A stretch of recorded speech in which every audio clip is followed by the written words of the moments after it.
हमारे पूर्वजों का विकास कैसे हुआ, इंसान कब और किस रूप में सर्वप्रथम अस्तित्व में आया, ये कहना थोड़ा मुश्किल है, मगर कहा जाता है कि लगभग 56 लाख वर्ष पूर्व पृथ्वी पर ऐसे प्राणियों का जन्म हुआ था जिन्हें हम मानव कह सकते हैं।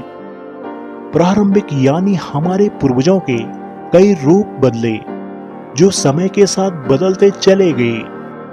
आज हम जिस रूप में इंसानों को देखते हैं, जिसे आधुनिक इंसान कहा जाता है, उनके पूर्वज लगभग 1 लाख वर्ष पूर्व पैदा हुए थे। प्राणियों के शरीर से मांस निकालकर तथा उनका शिकार करके अथवा पेड़ पौधों से कंदमूल या बीज आदि बटोरकर उनका पेट भरते थे।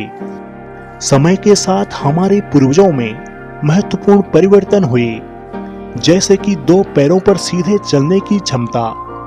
इस अनुकूलन, जिसे द्विपादवाद के रूप में जाना जाता है, इस प्रक्रिया ने हमारे हाथों को अन्य कार्यों के लिए मुक्त कर दिया और अधिक कुशल गति की अनुमति दी। इससे हमारे प्राचीन मानव पूर्वजों होमो हैबिलिस और होमो इरेक्टस का विकास हुआ। धीरे धीरे उन्होंने पत्थर से औजार बनाना और आपस में बातचीत करना भी सीख लिया। कहने का मतलब है कि जब बाकी जानवर अपने आप को कठिन परिस्थितियों में ढालने में व्यस्त रहे, तब भी हम खुद को और अपनी प्रजातियों को बदलने में लगे हुए थे। हम नेचर को बदलने से पहले ही परिस्थितियों में बदलाव लाना सीख गए। कुछ लाख सालों में ही हम बंदर से चलने फिरने, बोलने और समाज में रहने वाले बंदर से इंसान के रूप में बदल गए।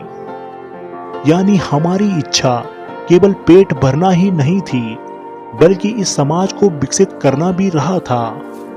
हालांकि आगे चलकर मानव ने भोजन जुटाने के और तरीके सीख लिए, शिकार करने और इधर उधर की खाने की चीजों का संग्रह करने का तरीका भी आगे चलता रहा। आज भी दुनिया के कुछ भागों में कुछ ऐसे शिकारी संग्रह समाज यानी हंटर गैदरर सोसाइटी है, जो अपने शिकार संग्रहण द्वारा अपने भोजन की व्यवस्था करते हैं। इसीलिए पुरातत्व विशेषज्ञों को यह लगता है कि आज के शिकारी संग्रहकर्ता समूह के लोगों का जीवन अध्ययन करके अतीत के बारे में कुछ बेहतर जानकारी जरूर मिल सकती है। आज हमें आदि मानव के इतिहास के बारे में जानकारी मानव जीवाश्मों यानी फॉसिल्स, पत्थर के औजारों और गुफाओं के भित्ति चित्रों से मिलती है। इनमें से प्रत्येक खोज का अपना इतिहास रहा है। अधिकांश वैज्ञानिकों ने मानने से इनकार कर दिया था कि वे जीवाश्म प्रारंभिक मनुष्यों के हैं। शुरुआती वैज्ञानिकों को आदि मानव के चित्रकारी करने और पत्थर के औजारों को बनाने की योग्यता पर शक था। एक अरसे के बाद ही वैज्ञानिकों ने इन जीवाश्मों, औजारों और चित्रकारी के सच्चे महत्व को स्वीकार किया। मानव का विकास क्रमिक रूप से हुआ है।